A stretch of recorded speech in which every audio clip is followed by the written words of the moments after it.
बहुत समय पहले की बात है। भीमा नाम का आदमी तबला बजाने में बहुत ही मशहूर था। उसकी तबला बजाने की प्रशंसा दूर दूर तक फैली हुई थी। गांव में जब किसी के घर कोई भी खुशी का कार्यक्रम होता तो सब भीमा को ही तबला बजाने के लिए बुलाते थे। एक दिन की बात है, भीमा जामपुर के गांव में तबला बजाने के लिए गया। वहाँ के लोगों को उसका तबला बजाना बहुत पसंद आया।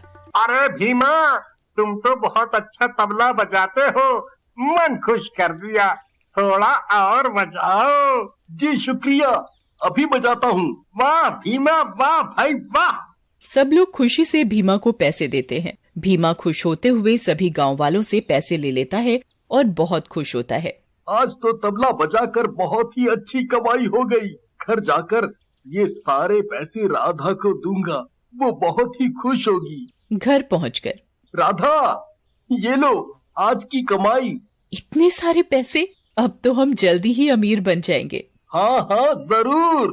सबसे पहले तुम मेरे लिए सोने के कंगन बनवाना। मेरा सोने के कंगन पहनने का बहुत मन है। अच्छा बाबा, जो तुम्हारा मन हो वो बनवा लेना।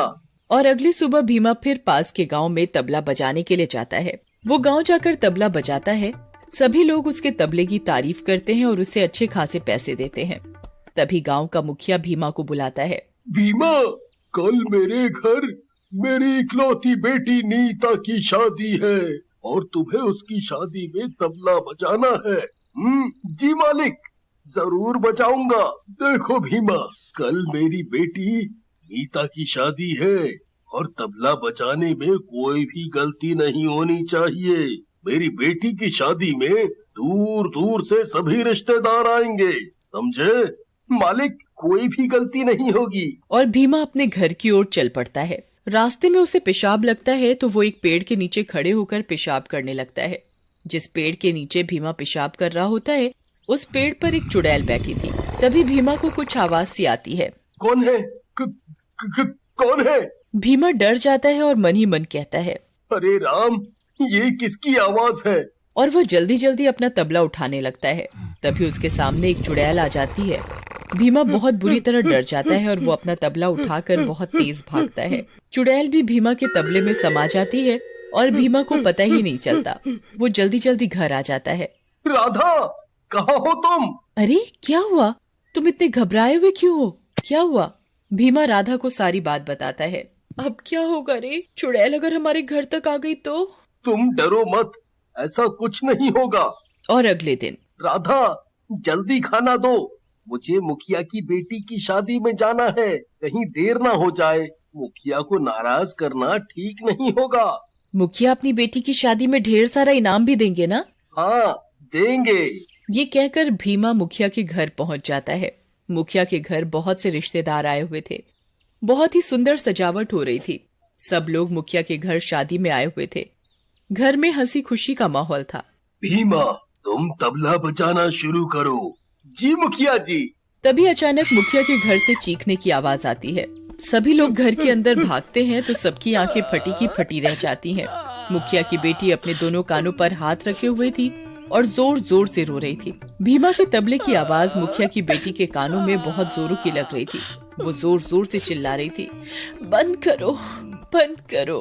तभी मुझे कुछ सुनाई नहीं दे रहा और उसे एक चुड़ैल दिखाई देती है। चुड़ैल को देखकर मुखिया की बेटी की चीख निकल जाती है। चुड़ैल उसके दोनों कान बहरे कर देती है। हाय मेरी बेटी, तुझे ये क्या हुआ? मेरी बेटी, बेटी।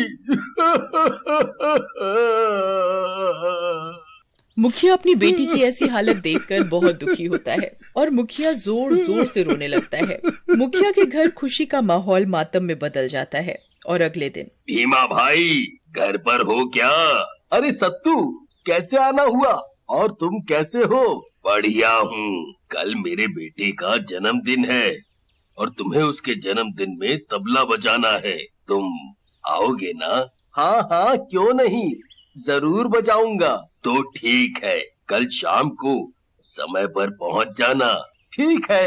अगली शाम भीमा तैयार होकर सत्तू के घर जाने की तैयारी करता है और वो अपना तबला उठाने लगता है। उसे तबले में से कुछ डरावनी आवाजें आने लगती हैं। भीमा आवाज सुनकर डर जाता है। तभी तबले में से चुड़ैल निकलती है और तबला अपने आप बजने लगता है। भीमा बहुत बुरी तरह डर जाता है। तभी चुड़ैल गायब हो जाती है। भीमा की समझ में कुछ नहीं आ रहा था कि ये उसके साथ क्या हो रहा है और वो सत्तू के घर तबला बजाने जाता है। भीमा, तुम आ गए। सत्तू के घर बहुत ही खुशी का माहौल था। आज उसके बेटे बिट्टू का जन्मदिन है। घर में सभी लोग बहुत खुश हैं। भीमा, तुम तबला बजाना शुरू करो। जैसे ही भीमा तबला बजाना शुरू करता है,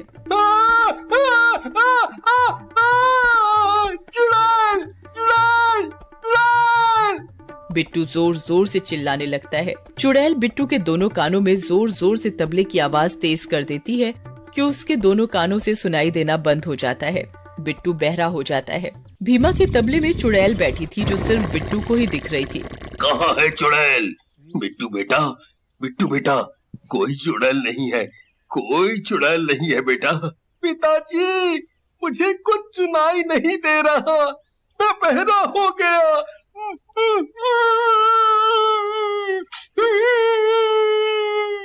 बिट्टू का जन्मदिन दुख में बदल जाता है। हाय मेरा बिट्टू, तुझे क्या हो गया? अभी तो सब कितना ठीक था। बेचारे बिट्टू के साथ बहुत बुरा हुआ। पहले मुखिया की बेटी के साथ ये सब हुआ, अब बिट्टू के साथ। ठीक नहीं है। अब बिट्टू के साथ सभी लोग अपने अपने घर चले जाते हैं। कुछ दिनों के बाद गांव में एक प्रतियोगिता का आयोजन था। सभी लोग अपना हुनर दिखाने के लिए उसमें भाग ले रहे थे। क्यों ना मैं भी इस प्रतियोगिता में भाग लूं?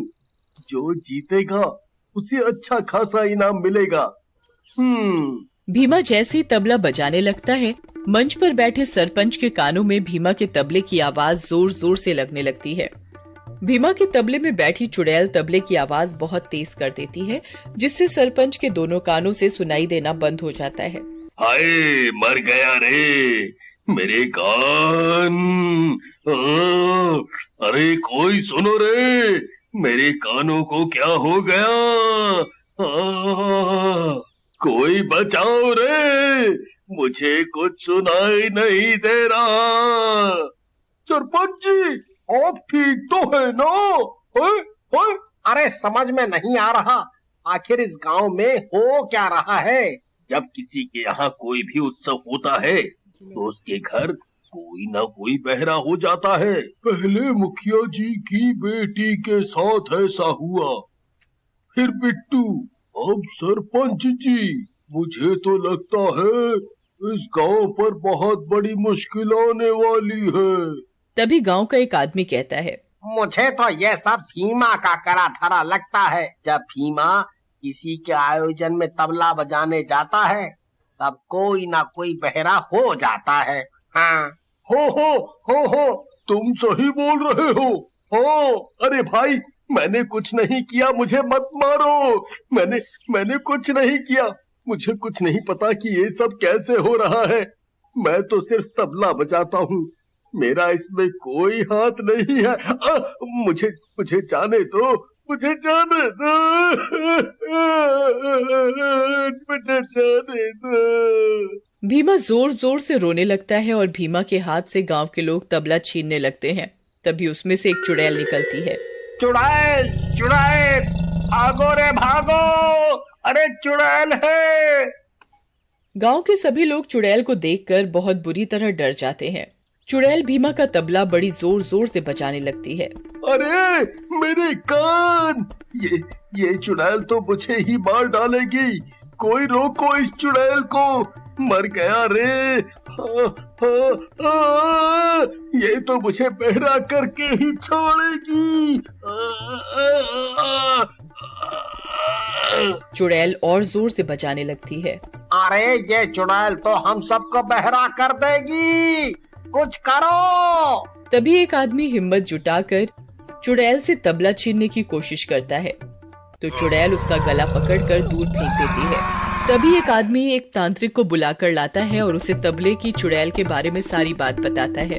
तांत्रिक कुछ देर आंख बंद कर चुपचाप खड़ा हो जाता है। वो अपने हाथ में कुछ भस्म लेकर मंत्र पढ़ता है और वो भस्म लेकर तबले के ऊपर फेंकता है तो तबला जलकर भस्म हो जाता है, तो चुड़ैल भी जलकर मर जाती है। चुड़ैल के मरते ही वो सभी लोग ठीक हो गए जिनको सुनाई देना बंद हो गया था। उन्हें पहले की तरह ही सुनाई देने लगा।